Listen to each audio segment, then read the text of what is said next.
আমার কাছে মনে হয় ওয়ার্ল্ড কাপ আমরা খেলতেই পারি না এই একটা কারণে। ওনার কারণে? উনি ওই সময় কোনো ডিসিশন নিতে পারেননি। উনি যতই বলেন যে গভর্নমেন্ট গভর্নমেন্ট গভর্নমেন্ট, আমার কাছে মনে হয় এটা টোটালি একটা প্ল্যান ছিল। বাংলাদেশকে বিশ্বকাপ খেলতে না দেওয়া? এটা হ্যাঁ, আমার কাছে মনে হয় এটা পরিকল্পিত ছিল। এটা হয়তো বা সাধারণ মানুষকে অনেকে অনেকভাবে বোঝাতে পারে, বাট আমি এটা বিশ্বাস করি না। আপনার সাথে এই একটা জায়গা আমার মিলল, কারণ আমি ওয়ার্ল্ড কাপের সময় অনেকগুলো আলোচনা এখানে করেছি এবং আমি সার্টেনলি এখন এটা বিশ্বাস করি বাংলাদেশকে বিশ্বকাপ খেলতে না দেওয়াটা এটা একটা বড় পরিকল্পনা, বড় ষড়যন্ত্রের অংশ। আপনার এটা কেন মনে হয়? এটা একটু বলেন তো, আমি দেখি একটু মিলিয়ে নেই। দেখেন, কিছু জিনিস কিন্তু মানুষ কিন্তু এত বোকা না।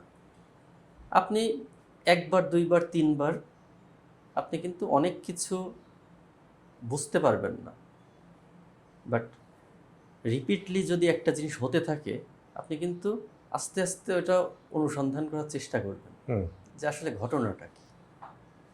আচ্ছা, আপনি যেই জিনিসগুলো নিয়ে কথা বলেছেন, আপনার কিছু কন্টেন্ট আমিও দেখেছি।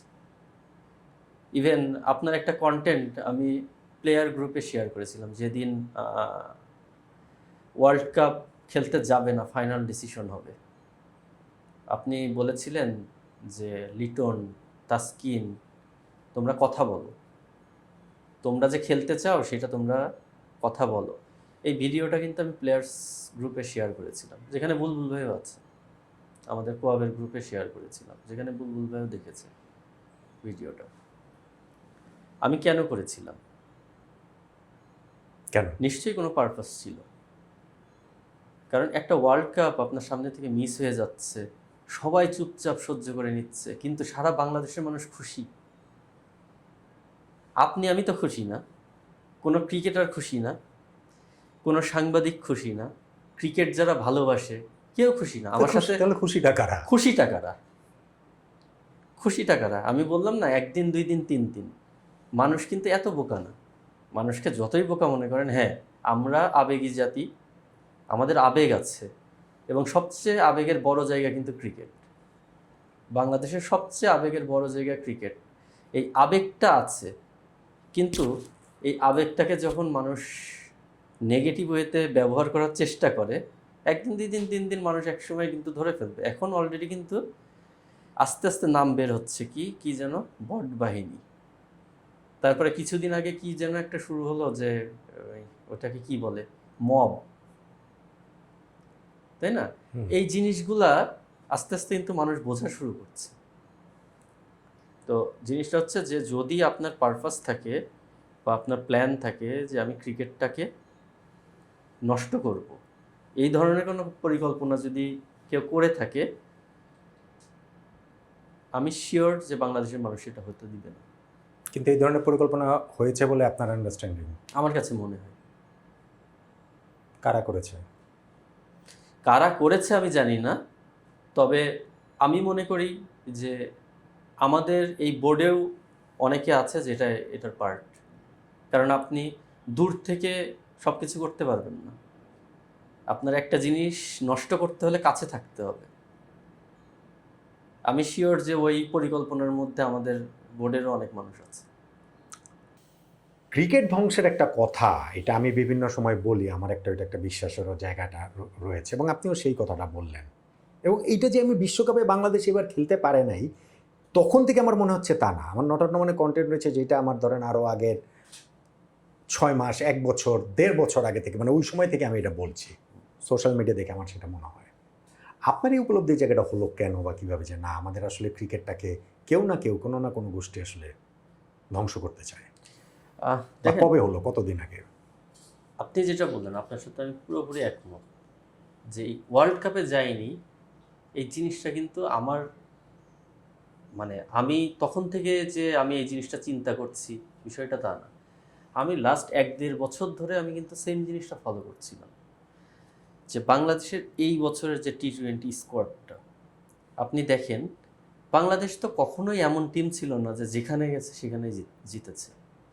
তারপরেও তো মানুষ তো একটা সিরিজ জেতার পরে কি হতো, তারা কিন্তু আনন্দে অতীতের সব কষ্ট কিন্তু ভুলে যেত। কিন্তু আপনি দেখেন লাস্ট 1.5 বছরে বা 1 বছরে বাংলাদেশ টিম যখন খারাপ খেলে এসেছে, এয়ারপোর্টে যে ঘটনাটা ঘটেছে বাংলাদেশের ইতিহাসে কখনো হয়েছে? না। হয়নি। বাংলাদেশ শ্রীলঙ্কাতে যে সিরিজ জিতে এসেছে, পাকিস্তানে যে সিরিজ জিতে এসেছে, আপনি কি দেখেছেন যে তাদেরকে নিয়ে কোনো ধরনের আলোচনা, মানে ওই সেলিব্রেশন হয় নাই? কোনো ধরনের সেলিব্রেশনই হয়নি। এটা পুরা ধামাচাপা দেওয়ার চেষ্টা করা হয়েছে, এবং যখনই তারা কোথাও খারাপ করেছে ওইটাকে এমনভাবে ব্লাস্ট করা হয়েছে, মানে এরা দেশকে ধ্বংস করে দিচ্ছে, জিনিসটা এমনভাবে ব্লাস্ট করা হয়েছে। তো আমার কথা হচ্ছে যে হঠাৎ করে কি এমন হয়ে গেল যে আপনারা ক্রিকেটকে ভালোবাসা থেকে শত্রুতে, মানে ক্রিকেট বা ক্রিকেটারদেরকে শত্রু মনে করা শুরু করে দিলেন। আপনি তো ক্রিকেটারদেরকে শত্রু মনে করেন না, ক্রিকেটকে ভালোবাসেন, আমিও ভালোবাসি, আমার 10 জন বন্ধু আছে, তারাও তো হ্যাঁ হতাশ হয় তারা, কিন্তু ঘৃণা তো করে না, বা এরকম পর্যায়ে যায় না যে ম্যাচ জিতলে পারে কিছুই না, আর হারলে পারে গোষ্ঠী উদ্ধার করে দিব। এটা তো স্বাভাবিক ঘটনা না, স্বাভাবিক ঘটনা হতে পারে না। এই জিনিসটা আমার মানে এখন থেকে 1.5 বছর আগে থেকেই আমি জিনিসটা ফলো করছিলাম, এবং আমার ভেতরে ভেতরে এই জিনিসটা খুব কাজ করত। এবং এইটারই একটা চূড়ান্ত রূপ আমরা দেখলাম যে বাংলাদেশ ওয়ার্ল্ড কাপ খেললো না, কিংবা বাংলাদেশকে ওয়ার্ল্ড কাপ খেলতে দেওয়া হলো না। এখন তো সব কিছু মিলালে পারে ওই রকমই আসে যে আপনার এটা ওয়ার্ল্ড কাপ না খেলাটা প্রি প্ল্যান, এটা কোনো সার্ডেন কোনো ঘটনা না, এটার পরিকল্পনা অনেক দিন ধরেই হচ্ছিল, এবং এটার অংশ হয়ে বা এটার সাপোর্টে যারা কাজ করেছে, সে ক্রিকেটার হোক আর নন ক্রিকেটার হোক, এদেরকে আমার মনে হয় না যে এই জাতি বা ক্রিকেটকে যারা ভালোবাসে তারা কখনো ক্ষমা করবে। Even cricket board? ডেফিনেটলি এই দায়িত্ব সবার নিতে হবে, কেউ এড়াতে পারে না। যারা ডিসিশন মেকিংয়ে ছিল এই দায়িত্ব সবাইকে নিতে হবে। ইভেন আমি কাউকে ছোট করে কথা বলতে চাই না, আমি যখন সাকিব ভাই ওয়ার্ল্ডের 1 নম্বর অলরাউন্ডার, সাকিব ভাই সারা ওয়ার্ল্ডে সুপারস্টার, বাংলাদেশ টিম ভালো করছে 2015-তে, after world cup back to back 3টা সিরিজ বাংলাদেশে জিতলো।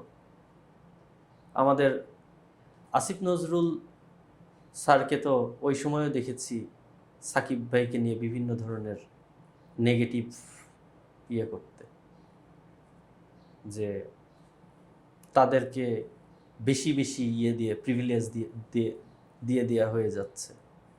কারণ বাংলাদেশের মানুষ তো আসলে ক্রিকেটটাকে ভালোবাসে, এটা আবেগের জায়গা। তো ফাইনাল ডিসিশনের সঙ্গে তো উনিই ইনভলভ ছিলেন।